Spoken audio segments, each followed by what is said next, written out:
Bedroom हो, bathroom हो, living area हो, किचन हो, यहाँ तक कि फॉयर एरिया भी हो, ये सारे वो एरिया हैं जिसकी डिजाइनिंग पर हम बहुत ज़्यादा ध्यान देते हैं। लेकिन पता नहीं हमें क्या हो जाता है जब भी हम डाइनिंग एरिया में आते हैं। हम अक्सर ऐसा सोचते हैं कि डाइनिंग एरिया तो है, इसमें डाइनिंग टेबल रखना है, इसकी सजावट ये कैसे दिखेगा, इसमें क्या लेना देना है। लेकिन यहीं पर हम सबसे बड़ी गलती कर देते हैं।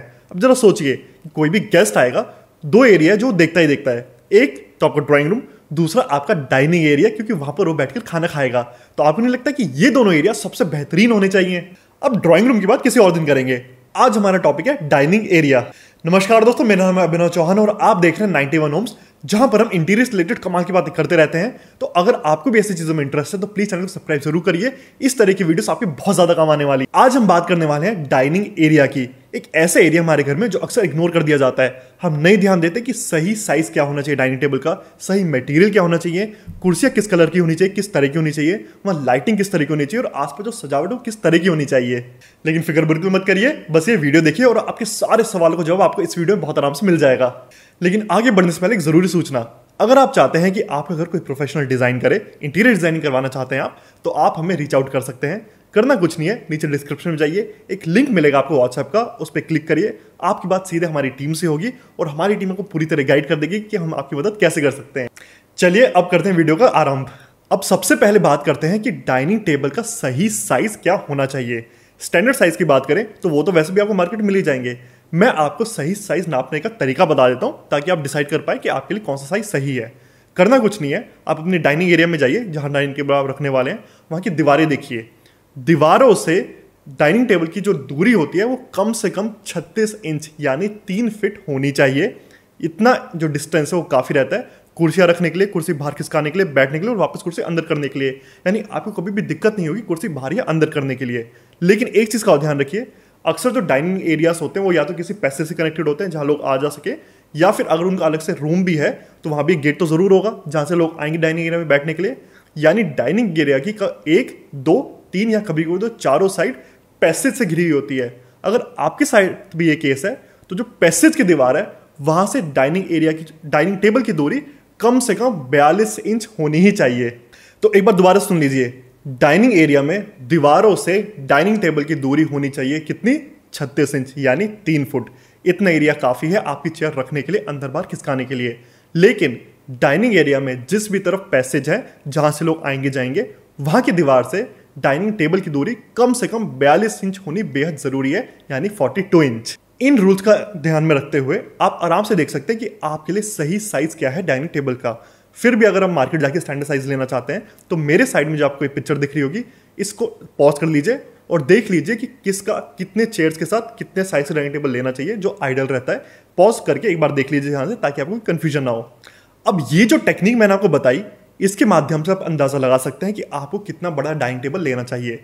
ये डाइनिंग टेबल चाहे तो आप बनवा सकते हैं, नहीं तो मार्केट से आप ला सकते हैं। मार्केट में जाएंगे तो आपको स्टैंडर्ड साइजेस मिलेंगे, वहाँ आप कस्टमाइज नहीं करवा पाएंगे, लेकिन स्टैंडर्ड साइजेस में भी आपको आइडिया हो जाएगा कि आपके लिए सही साइज कौन सा है। चलिए, डाइनिंग टेबल का साइज तो डिसाइड हो गया। अब अगला सवाल आता है कि डाइनिंग टेबल का साइज तो ठीक है, ये किस मटेरियल का होना चाहिए। अब मटेरियल के लिए आप डाइनिंग टेबल को 2 हिस्सों में बांटो। एक तो होता है टॉप, एक होता है उसके पाई या उसका बेस। इन दोनों की अलग अलग बात करते हैं। सबसे पहले बात करते हैं टॉप की, यानी जो डाइनिंग टेबल का ऊपरी हिस्सा है उसके लिए। वहां आपके पास 3 ऑप्शन होते हैं। सबसे पहला ऑप्शन होता है वुड यानी लकड़ी। दूसरा ऑप्शन होता है स्टोन, वो नेचुरल भी हो सकता है या आर्टिफिशियल भी हो सकता है यानी पत्थर। और तीसरा होता है ग्लास यानी कांच। सबसे पहले बात करते हैं लकड़ी की। अगर आप लकड़ी का डाइनिंग टेबल लेना चाह रहे हैं तो ध्यान रखिए कि ये तब लेना चाहिए जब आपका जो ओवरऑल लुक है पूरे घर का वो ट्रेडिशनल या क्लासिक हो। अगर आप मॉडर्न थीम के साथ इसको ले लेंगे तो देखने में अच्छा नहीं लगेगा। इसलिए जरूरी है कि क्लासिक या इंडियन थीम हो। एक बार नेट पर जाकर आप देख लेना कि ट्रेडिशनल, क्लासिक या इंडियन थीम किसको कहा जाता है, और उसके बाद अगर वैसे ही आपका घर दिख रहा है थोड़ा पुराने टाइप का है तो आप लकड़ी का बिल्कुल ले सकते हैं। और लकड़ी का ही अगर लेना है तो याद रखिए ये 3 नाम, साल, टीक, शीशम। इन तीनों की बनी हुई टेबल्स बहुत अच्छी रहती है, बहुत लंबे समय तक चलती है, और जब पॉलिश आप इसके ऊपर करवा देते हो तो देखने में बहुत कमाल की लगती है। तो इन तीनों में से आप कोई भी लकड़ी चुन सकते हैं। अगला ऑप्शन आता है स्टोन का। स्टोन में स्टोन नेचुरल भी हो सकता है, आर्टिफिशियल भी हो सकता है। मेरी मानिए तो आप आर्टिफिशियल स्टोन के साथ जाना। नेचुरल अच्छा होता है देखने में, उसमें कोई बुराई नहीं है। एक दिक्कत यह है कि वो पोरस होता है, यानी उसमें छेद होते हैं। इस वजह से अगर कोई दाग धब्बा लग गया और बहुत टाइम तक वहां टिका रहा तो उसको साफ करना हो जाता है मुश्किल, और एक टाइम बाद उसकी शाइन भी चले जाती है। और ऐसे में जो आपके पास ऑप्शंस होते हैं, कलर ऑप्शंस, वो भी कम ही होते हैं। आर्टिफिशियल स्टोन में सबसे अच्छी बात ये होती है कि एक तो आपके पास कलर ऑप्शन बेहिसाब होते हैं, पैटर्न्स बहुत कमाल के मिलते हैं, शाइनिंग आप अपने हिसाब से ले सकते हैं, और सबसे अच्छी बात कि एक बार गीला कपड़ा मारो और ये बिल्कुल साफ हो जाते हैं। ये डाइनिंग टेबल उनको लेना चाहिए जो अपना पूरा घर थोड़ा मॉडर्न, थोड़ा कंटेम्प्रेरी थीम में बनवा रहे हैं, थोड़ा मॉडर्नाइज करना चाहते हैं अपने घर को, क्योंकि मॉडर्न एरा में स्टोन सबसे ज्यादा चल रहा है, लकड़ी से भी ज्यादा। तो अगर आप ट्रेंड के साथ रहना चाहते हैं तो मेरा रिकमेंडेशन है कि आप स्टोन के साथ जाएं। सबसे आखिर में बात करते हैं कांच यानी ग्लास की। ग्लास का काउंटर टॉप मैं अक्सर मना करता हूँ, मुझे देखने में भी अच्छा नहीं लगता और थोड़ा सुरक्षित भी नहीं होता, टूट भी सकता है, लेकिन फिर भी आप लगवाना चाहते हैं तो लगवा सकते हैं। लेकिन इसकी कंडीशन है, अगर आपका एरिया बहुत छोटा है और आपसे 4 लोगों की एक सिटिंग के लिए टेबल बनवाना चाहते हैं तो आप ग्लास के साथ जा सकते हैं। ठीक है, वो बड़े एरिया में सूट नहीं करते, लेकिन छोटे एरिया में आप उसको लगवा सकते हैं। लेकिन अगर ये कंडीशन मीट नहीं कर रही है तो आप कांच के साथ मत जाइए, उससे आप थोड़ा सा ज़्यादा पैसा खर्च कर लो और स्टोन या वुड के साथ चले जाओ। ग्लास के ऑप्शन के साथ आप तब भी जा सकते हैं जब आप एक बजटेड ऑप्शन ढूंढ रहे हैं, आप अपने घर में थोड़ा बजट में काम करवाना चाहते हैं, या फिर ऐसा कोई घर बनवा रहे हैं जो आप शायद आपको रेंट आउट करने हैं, या उसके फर्नीचर से आपको इतना फर्क नहीं पड़ता, तो फिर आप ग्लास का यूज़ कर सकते हैं। चलो, डाइनिंग टेबल के जो ऊपर काउंटर है उसकी बात तो हमने कर ली, अब आ जाओ उसके बेस पर। बेस यानी पाए। पाए में मोटा मोटा 2 ऑप्शन आपके पास हो सकते हैं। पहला होता है वुड यानी लकड़ी, दूसरा होता है एसएस यानी स्टेनलेस स्टील। वैसे आजकल एमएस भी आने लगे हैं, लेकिन एसएस ज़्यादा चलते हैं तो हम उसकी बात करेंगे। अब अगर आप लकड़ी का टॉप बनवा रहे हैं तो कोई सोचने वाली बात ही नहीं है, जाहिर सी बात है आपके जो पाए हैं वो भी लकड़ी के बनवाने होंगे, उसमें पॉलिश अच्छी करिए, और जो मैंने आपको लकड़ी शुरू में बताई थी उनका इस्तेमाल करिए, और वो भी अच्छे लगेंगे देखने में। उनमें अगर आप क्लासिक या ट्रेडिशनल थीम में जा रहे हैं तो कुछ कार्विंग वगैरह उनमें लगवा लेना, जैसा आप मेरे साइड में देख पा रहे हैं। ये जो आपकी पूरी लुक है, ओवरऑल जो थीम है, उसको थोड़ा एनहेंस कर देगा। लेकिन अगर आप स्टोन के साथ जा रहे हैं तो आपको लकड़ी का इस्तेमाल कभी भी नहीं करना है, आपको करना है एसएस यानी स्टेनलेस स्टील का इस्तेमाल, और वो भी ऐसी नहीं, उस पर भी आपको करवानी है पीवीडी कोटिंग। पीवीडी कोटिंग एक तरह की कोटिंग होती है जो एसएस पाइप के ऊपर चढ़ जाती है, देखने में बहुत कमाल के लगते हैं, जैसे आप मेरे साइड में इमेजेस देख ही पा रहे होंगे, और एक शाइन जो लाती है उसका तो कोई मैच ही नहीं है, एक तरह का लग्जूरियस लुक आपको दे देती है। अब ये जो कोटिंग है ये कई तरह के कलर्स में आ सकती है, जो आप मेरे साइड में देख पा रहे होंगे। इनमें से क्या चुनना है ये मैं आपको नहीं बता सकता, क्योंकि ये डिपेंड करेगा कि आपके काउंटर टॉप की जो कलर है वो क्या है, जो आपको आगे पता चल जाएगा, प्लस आपकी जो थीम चल रही है वो क्या है। लेकिन फिर मैं आपको ऑप्शन दिखा रहा हूँ, इनमें से आप कोई भी ऑप्शन चुन सकते हैं। बस ध्यान रखिएगा, एसएस के पाइप बनवा रहे हो तो उनके ऊपर आपको करवानी है पीवीडी कोटिंग। लेकिन आप में से कुछ लोग ऐसे भी होंगे जो लकड़ी के पाइप बनवा रहे हैं, लेकिन उनको फिर भी एक लग्जूरियस लुक चाहिए और उनको पीवीडी कोटिंग भी कहीं चाहिए, तो उनके लिए मैं एक छोटा सॉल्यूशन बता देता हूँ। जब आपके पाए आ जाए, पाए के नीचे की तरफ आप एसएस की कैप्स बनवाना, उन पे करवा देना पीवीडी कोटिंग किसी भी रंग की जो आपके ओवरऑल थीम के साथ मैच करे, और देखने में पीवीडी कोटिंग आपकी वुडन टेबल के साथ भी बहुत अच्छी लगेगी। चलो, अब तक की वीडियो में आपने साइज और मटेरियल जान लिया, अब बात करते हैं कि आपको किस कलर के साथ जाना चाहिए। अब डाइनिंग टेबल का कलर क्या लेना चाहिए ये निर्भर करता है कि आपका जो पूरा ओवरऑल एरिया है, डाइनिंग एरिया, वो छोटा है या बड़ा है। लेकिन अब छोटा या बड़ा कैसे डिसाइड करते हैं वो सुनिए। यहां आपको देखना है कि अगर आपके डाइनिंग टेबल के 3 तरफ कम से कम दीवारें आ रही हैं और दीवारें और डाइनिंग टेबल के बीच में 36 इंच का डिफरेंस है, तो आप मान के चलिए कि आपका डाइनिंग एरिया छोटा है, उनको छोटे में माना जाएगा। यानी आपको डाइनिंग टेबल का कलर उसी हिसाब से डिसाइड करना है। अगर आपका डाइनिंग एरिया है छोटा तो आपको याद रखना है कि आपको डाइनिंग टेबल का जो टॉप है उसका कलर भी रखना है हल्का। अब इस हल्के में आप लाइट ग्रे में जा सकते हो, लाइट बेज में जा सकते हो, जाइए जिसमें भी, बस नोटिस करिए उसके ऊपर जो पैटर्न है वो थोड़े अच्छे हों, गोल्डन हो, ब्लैक हो, ब्राउन हो, लेकिन वो थोड़े से उभरे हों, जो थोड़ा सा पॉप आउट कलर होता है वैसे कुछ हो। लेकिन अगर आपका एरिया है बड़ा तो आप बेशक ब्लैक, ब्राउन, ब्लू इन तरह की शेड्स में जा सकते हो। थोड़ी डार्क शेड में जाना, डार्क शेड डाइनिंग टेबल के ऊपर बहुत अच्छी लगती है, बस एक ही कंडीशन है कि उसके लिए एरिया होना चाहिए बड़ा। इसके बाद आपको देखना है कि आपके डाइनिंग टेबल का जो शेप है वो क्या होना चाहिए, क्या वो स्क्वायर हो, सर्कल हो, ओवल हो या रेक्टेंगल हो। अब ये देखना बहुत आसान है, बस आपको करना कुछ नहीं है, डाइनिंग एरिया में जाइए, देखिए अपनी सारी दीवारों को, अगर सारी दीवारें ऑलमोस्ट सेम साइज की हैं तो आप स्क्वायर या सर्कुलर दोनों में से कोई भी ले सकते हो। मेरी रिकमेंडेशन है कि आप स्क्वायर की जगह सर्कुलर प्रेफर करिए, देखने में थोड़ा ज़्यादा अच्छा लगता है। लेकिन डाइनिंग एरिया में जाने के बाद आपको ऐसा लगता है कि आपकी जो दीवारों अलग अलग साइज की है, तो आपको लेना चाहिए रेक्टेंगुलर या फिर ओवल डाइनिंग टेबल। इन दोनों की शेप ही बहुत अच्छे हैं, आप दोनों में से कोई भी ले सकते हैं। बस एक छोटी सी प्रेफरेंस मैं आपको बता देता हूँ, अगर आप डिसाइड करते हैं कि आप रेक्टेंगुलर के साथ जाते हैं तो उसके जो कॉर्नर है वो थोड़े से कर्व हो जाए तो बहुत अच्छा लगेगा देखने में। अगर बिल्कुल आप रेक्टेंगल लेते हैं तो थोड़ा सा कमर्शियल, थोड़ा सा ऑफिस वाइब दे देता है, जो ठीक नहीं है आपके घर के लिए, इसलिए या तो ओवल लो। अगर आपको रेक्टेंगल लेना है तो उसके जो कॉर्नर है वो थोड़े से कर्व्ड हो, वो देखने में बहुत अच्छे लगेंगे। यहाँ पर अब हमने डाइनिंग टेबल के रिगार्डिंग जितनी भी चीज़ें हो सकती है सारी कवर कर दी हैं। अब चलते हैं हम चेयर्स पर। डाइनिंग टेबल की कुर्सियां लेते हुए सबसे बड़ा सवाल आता है कि क्या वो विद हैंडल ले या विदाउट हैंडल ले। दोनों की पिक्चर्स आप मेरे साइड में देख पा रहे होंगे। अब इन दोनों में एक छोटा सा डिफरेंस ये है, कि विद हैंडल वाला बैठने में ज़्यादा कंफर्टेबल होती है हैंडल लेस के मुकाबले। तो अगर आपका जो डाइनिंग टेबल है, जो डाइनिंग एरिया, वो डिस्कशंस के लिए यूज़ होता है, वहाँ फैमिली डिस्कशंस करते हैं और आप चाहते हैं थोड़ा कंफर्टेबल सीटिंग आपको मिल जाए, तो आपको विद हैंडल लेनी चाहिए। लेकिन ऐसा नहीं है कि उसकी कोई बुराई नहीं है, उसकी बुराई भी है। उसकी बुराई ये है कि जब आप ओवर कंफर्टेबल होकर साइड में हाथ टिकाकर बैठ जाते हैं और फिर खाते हैं, तो आपका जो पेट है वो भिज जाता है, जो डाइजेशन में इशू करता है। इसलिए मैं पर्सनली रिकमेंड करता हूँ कि आप हैंडल लेस चेयर्स लें। हाँ, वो थोड़ा सा अनकंफर्टेबल होती है, एज इन अनकंफर्टेबल नहीं, लेकिन आप बहुत ज़्यादा देर उससे नहीं बैठे रह सकते। लेकिन जब तक खाएंगे आपकी जो बैक है वो बिल्कुल स्ट्रेट रहेगी और देखने में जो लुक है वो थोड़ा ज़्यादा मॉडर्न आ जाता है। और ये होता है हैंडल लेस चेयर का फ़ायदा। तो विद हैंडल, विदाउट हैंडल, दोनों के फ़ायदे नुकसान आपको मैंने बता दिए। अब आपको डिसाइड करना है कि आपको क्या लेना है। अब एक बार आपने कुर्सी की शेप डिसाइड कर ली, अगला सवाल आता है कि कुर्सी के ऊपर जो फैब्रिक होता है या जो लेदर होगा वो किस तरह का लेना चाहिए। यहाँ आपके पास ऑप्शन कई हो सकते हैं। सबसे पहला ऑप्शन आता है नेचुरल फैब्रिक में, जिसमें लेनिन और कॉटन आ सकते हैं। फिर आपके पास होते हैं पॉलिस्टर फैब्रिक, जिसमें वेलवेट या फिर स्वेट कपड़ा आ सकता है। उसके बाद आता है लेदर फिनिश, जिसमें लेदर यानी ओरिजिनल लेदर और लेडराइट आ सकता है। अब इन सबके फायदे नुकसान में आपको बताने लग गया तो आप कंफ्यूज हो जाओगे, इसलिए मैं आपको सीधे ये बता देता हूँ कि मेरी क्या प्रेफरेंस रहती है, क्यों रहती है और किस कंडीशन में आपको क्या यूज़ करना चाहिए। मेरी सबसे पहली पसंद रहती है स्वेट फैब्रिक, जो एक तरह का पॉलिस्टर फैब्रिक है।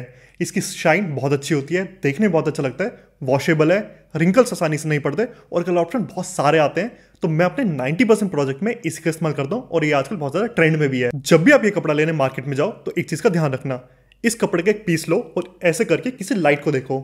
अगर लाइट वो आपको आर पार दिख रही है तो वो कपड़ा आपको नहीं लेना है। असल में जब भी आप ऐसे करके किसी लाइट को देखो, उस लाइट का इतना सा हिस्सा आपकी आंखों में नहीं आना चाहिए। अगर ऐसा है तो फैब्रिक मजबूत है, आप उसका इस्तेमाल कर सकते हो। सेकंड नंबर पे आता है लेनिन। लेनिन एक तरह का नेचुरल फैब्रिक है। इसको मैं सेकंड पे इसलिए रखता हूँ, वैसे इसके फायदे तो बहुत सारे हैं। वॉशेबल है, देखने में अच्छा लगता है, देखने में बड़ा ब्रीदेबल है, नेचुरल लुक देता है। लेकिन इसकी दो मेजर दिक्कत आती है। वो आते हैं कि इसमें रिंकल्स आसानी से पड़ जाते हैं, पहले तो ये दिक्कत है। और दूसरा कि ये हर थीम के साथ नहीं जा पाता।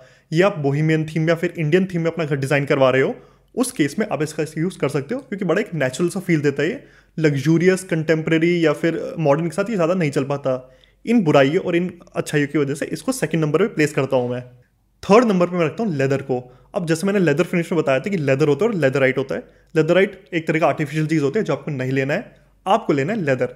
देखने में अच्छा होता है, वॉशेबल होता है, लग्जरी फील देता है, एक तरह की रिच लुक देता है और ड्यूरेबल भी बहुत होता है। लेकिन उसके बाद भी इसको थर्ड नंबर पर मैं इसलिए रखता हूँ क्योंकि इसकी एक बड़ी दिक्कत है कि एक तो थोड़ा सा पुराना हो गया, पहले चलता था अब इतना नहीं चलता, यानी ट्रेंड में थोड़ा कम है।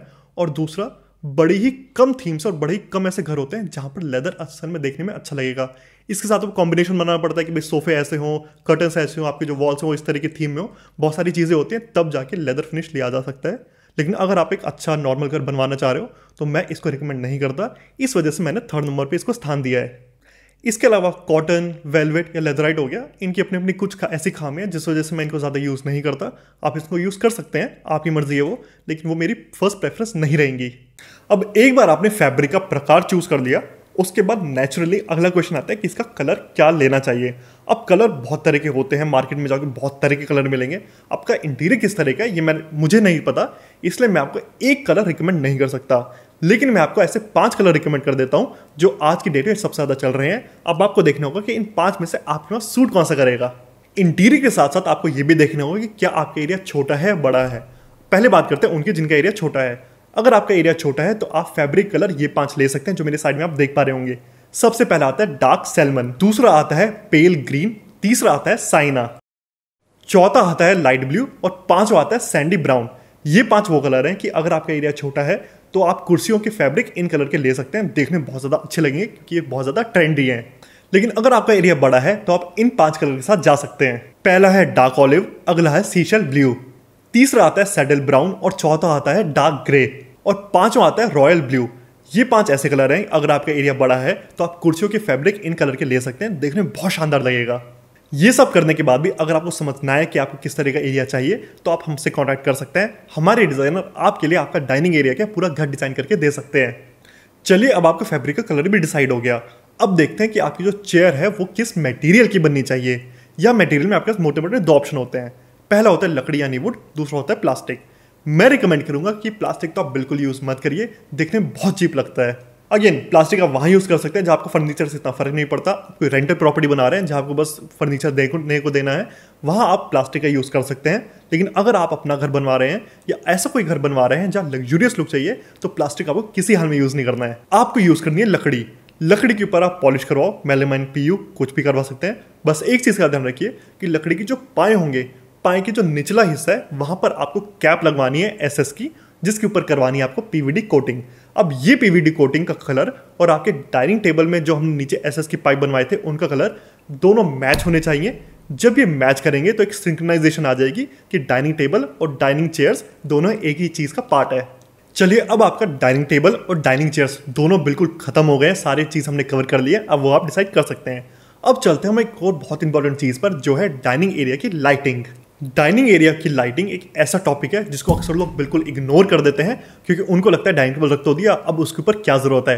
हाँ, ज़रूरत बहुत ज़्यादा है, क्योंकि जिस फर्नीचर आपने इतना खर्चा किया है कि आप नहीं चाहेंगे कि उसको हाईलाइट करने के लिए कोई अच्छी चीज़ हो। लेकिन बात सिर्फ सुंदरता बढ़ाने की नहीं है, होता ये भी है कि जब आप डाइनिंग टेबल के ऊपर इतने सारे लोग बैठते हैं, कई सारी चीज़ें रखते हैं, अगर उसके ऊपर लाइट पड़ जाए तो एक वर्केबिलिटी इंक्रीज हो जाती है, यानी आपको खाना खाने में आसानी होती है, चीज़ें मूव करने में आसानी होती है। और इसी वजह से सुंदरता हो या यूटिलिटी हो, डाइनिंग एरिया के ऊपर लाइटिंग बेहद ज़रूरी चीज़ है। तो जब आप डाइनिंग टेबल के ऊपर लाइटिंग प्लान करें तो आपको 3 रूल्स का ध्यान रखना है। सबसे पहला रूल ये है कि आपके डाइनिंग टेबल और लाइट का जो निचला हिस्सा होगा उसके बीच में कम से कम 36 इंच का डिफरेंस होना चाहिए। ये डिफरेंस काफ़ी होता है कि वो लाइट आपके सर पे ना लगे, आपकी आंखों के सामने ना आए, लेकिन फिर भी इतना पास हो, देखने में सुंदर भी लगे और आपके खाने में पूरी लाइट भी मार सके। दूसरा रूल आपको ये याद रखना है कि अगर आपका जो टेबल है वो है रेक्टेंगुलर, तो उसके ऊपर की जो लाइट है वो भी आनी चाहिए लंबी में। काफ़ी लोग क्या करते हैं, रेक्टेंगुलर टेबल तो रख लिया और उसके ऊपर एक गोल लाइटिंग लटका दी, देखने में बहुत बेकार लगती है और इवनली डिस्ट्रीब्यूट भी नहीं हो पाती लाइट।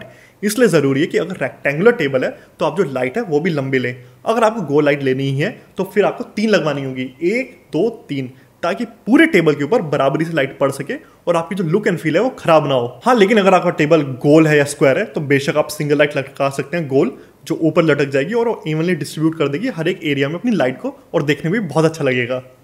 तीसरा रूल आपको ये याद रखना है कि जब भी आप लाइट लेने जाएं तो दुकान वाले से कह दें कि हमें वार्म वाइट कलर यानी 3000 केल्विन कलर चाहिए। ये कलर सबसे अच्छा होता है अगर आपको थोड़ा सा रिलैक्स करना है और आपको जो फर्नीचर का लुक है वो थोड़ा लग्जूरियस दिखाना है। अब आप डाइनिंग एरिया में बैठे हैं, आप गेस्ट वगैरह बैठे हैं, तो जाहिर सी बात है आप चाहेंगे कि जिस चीज़ पर यानी आपके टेबल पर आपने इतना खर्चा किया है उसकी सुंदरता और ज़्यादा निखर कर आए। ऐसी सुंदरता निखारने के लिए ज़रूरी होता है कि आप वार्म वाइट लाइट का कलर यूज़ करें। तो अच्छे से याद रखिएगा, cool white, natural white cancel, आपको लेनी है वार्म वाइट लाइट। अब ये लाइट प्लान करते हुए एक बहुत बड़ी दिक्कत आती है, खासकर इंडियन घरों में, भारतीय घरों में, वो ये कि हमारे डाइनिंग एरिया में हमें चाहिए होता है पंखा, क्योंकि हमारे यहाँ का मौसम ऐसा नहीं है कि हम सिर्फ लाइट लटका दी और काम हो जाए, या फिर एक जगह एसी चला दिया और काम हो जाए हमारा। हमें पंखा भी होता है अनिवार्य कई बार। ऐसे केसेस में आप शैंडलियर नहीं लगा सकते। अगर आप शैंडलियर नहीं लगा सकते तो लुक कैसे आएगी? इसका जवाब है फैंडलियर से। फैंडलियर पंखा और शैंडलियर का मिक्स होता है, जैसा मेरे साइड में देख पा रहे हो। ये भी आप अपने डाइनिंग एरिया के ऊपर लगा सकते हैं। जब जरूरत हुई ऑन किया, फैन चला दिए, जब जरूरत हुई सिर्फ लाइट चलाइए, जब जरूरत हुई दोनों चला दीजिए, यानी आपको हवा भी आएगी और आपको लाइट भी मिलेगी। अब इसके साथ ही आपके डाइनिंग टेबल के ऊपर वाली लाइट भी हो गई फाइनल। इसके बात करते हैं सबसे ज़्यादा ज़रूरी बात की, जो है स्टेटमेंट वॉल। स्टेटमेंट वॉल मतलब जिसको हम मास्टर वॉल कह देते हैं। मास्टर वॉल हम डाइनिंग एरिया में क्यों बनवाएं? हम तो लिविंग एरिया में बनवाएंगे, ड्राइंग रूम में बनवाएंगे, या फिर मास्टर बेडरूम में बनवाएंगे, या फॉयर एरिया में बनवा देंगे। लेकिन यही हम सब सबसे बड़ी गलती करते हैं। गेस्ट आपके जब भी आएंगे डाइनिंग टेबल पर ज़रूर बैठेंगे, वहाँ पर एक हाईलाइट बेहद बेहद बेहद ज़रूरी होता है, और यही हाईलाइट बनती है आपकी मास्टर वॉल या स्टेटमेंट वॉल। अब ये स्टेटमेंट वॉल कौन से होनी चाहिए, इसके लिए बस आपको ये देखना है कि आपके डाइनिंग एरिया में घुसते ही सबसे पहले किस वॉल पर नज़र जाती है। जिस वॉल पर सबसे पहले नज़र जाती है वही होनी चाहिए आपकी स्टेटमेंट वॉल। अब जब आप ये स्टेटमेंट वॉल बनवाएंगे तो ऑप्शन बहुत सारे हैं। आपसे पेंट में प्ले कर सकते हैं, यानी डार्क पेंट करवा दो और काम हो गया। आप फोटो फ्रेम्स उस पर लगवा सकते हैं, आप वॉल ट्रिम्स लगवा सकते हैं, आप पैनलिंग करवा सकते हैं, आप एमडीएफ की पैनलिंग करवा सकते हैं, आप एचपीएल एसीपी लगवा सकते हैं, आप चारकोल लगवा सकते हैं, आप पीवीसी लगवा सकते हैं, यानी अनलिमिटेड ऑप्शन है आपके पास। अब आपके वहाँ पर क्या मटेरियल यूज़ होना चाहिए और क्या डिज़ाइन होना चाहिए ये मैं आपको नहीं बता सकता, क्योंकि ये डिपेंड करेगा आपकी ओवरऑल जो थीम चल रही है उसके ऊपर। लेकिन फिर भी मैं आपको एक मोटा मोटा आइडिया दे देता हूँ जिस हिसाब से मैं डिज़ाइन करता हूँ, और उस हिसाब से आप सोच सकते हैं। अगर आपका एरिया है छोटा तो आप ट्राई करिए कि आप ग्लास पैनलिंग का यूज़ करें, जैसा आप स्क्रीन पर देख पा रहे हो। ग्लास पैनलिंग देखने में अच्छी भी लगती है, साथ ही में आपके छोटे एरिया को बड़ी दिखा देती है। दूसरा ऑप्शन आपका ये है कि अगर आप कुछ बजटेड ऑप्शन देख रहे हैं तो आप पूरे वॉल को एक डार्क कलर में पेंट करवा सकते हैं और उसके ऊपर एक बड़ी सी सीनरी टांग सकते हैं जो देखने में बहुत अच्छी लगती है। स्टेटमेंट वॉल भी बन जाती है और आपको खर्चा भी बच जाता है, जैसा आप स्क्रीन पर देख ही पा रहे होंगे। अगर इसमें आपको थोड़ा सा टेक्सचर और ऐड करना है तो आप सीनरी के साथ साथ वॉल ट्रिम्स भी लगा सकते हैं, या फिर सिर्फ वॉल ट्रिम्स लगा लीजिए, वो भी देखने में बहुत अच्छी लगेगी। इसके अलावा अगर आप पूरी लकड़ी की पैनलिंग करवा सकते हैं तो ऑप्शन अनलिमिटेड होते हैं। आप पिंटरेस्ट पे जाइए, गूगल पर जाइए, आपको बेहिसाब ऑप्शन मिलेंगे। मेरे साइड में भी कुछ ऑप्शन चल रहे होंगे, आप इनमें से भी कोई उठा के बनवा सकते हैं। तो इसी के साथ आपका डाइनिंग एरिया हो गया पूरा रेडी। और देखिए, छोटी सी वीडियो को देखकर आपने कितनी सारी जानकारी बटोर ली है। और अब मुझे पूरा विश्वास है कि जब भी आप अपना डाइनिंग एरिया डिजाइन करेंगे या किसी इंटीरियर वाले से भी करवाएंगे तो आपका डाइनिंग एरिया बहुत अच्छा निकल कर आएगा। और अगर आप यही डिजाइनिंग हमसे करवाना चाहते हैं, आप डाइनिंग एरिया नहीं पूरे घर की भी डिजाइनिंग हमसे करवाना चाहते हैं, तो आप बिल्कुल हमसे कांटेक्ट कर सकते हैं। करना कुछ नहीं है, नीचे डिस्क्रिप्शन में एक लिंक दे रखा है, व्हाट्सएप का लिंक है, उसको क्लिक करो। आपकी बात सीधे हमारी टीम से होगी और हमारी टीम को आप रिक्वायरमेंट बताइए और हमारी टीम आपका पूरा साथ देगी आपके घर को सबसे सुंदर बनाने में। मुझे उम्मीद है कि आज की वीडियो आपको इंटरेस्टिंग भी लगी होगी और आपको समझ भी आई होगी। लेकिन फिर भी अगर आपको कोई भी डाउट है, कोई भी ऐसी चीज़ है जो शायद मैंने कवर नहीं करी है, तो आप प्लीज़ नीचे कमेंट में ज़रूर पूछें। कमेंट में पूछने से पहले बिल्कुल भी हिचकिएगा मत, क्योंकि आपका एक सवाल कई हजार लोगों का सवाल हो सकता है, यानी उसके एक जवाब से कई हजार लोगों की समस्या सॉल्व हो सकती है। तो आपका जो भी सवाल हो, जैसा भी सवाल हो, आपको पूछना जरूर है और मैं उनका जवाब जरूर दूंगा। अगर आपको ये वीडियो पसंद आई तो प्लीज़ चैनल को सब्सक्राइब करिए। इससे मुझे मोटिवेशन मिलता है कि मेरा काम ठीक जा रहा है और मुझे आगे बढ़ते रहना चाहिए। और अगर बहुत ज़्यादा पसंद आ गई है तो प्लीज़ अपने फ्रेंड्स फैमिली को शेयर करिए ताकि मेरे चैनल की रीच बढ़ पाए। तो चलिए मिलेंगे अगली वीडियो में एक अच्छे नए टॉपिक के साथ, जहां मैं आपको बहुत सारी जानकारी दूंगा बड़े ही सिंपल शब्दों में। तब तक के लिए गुड बाय।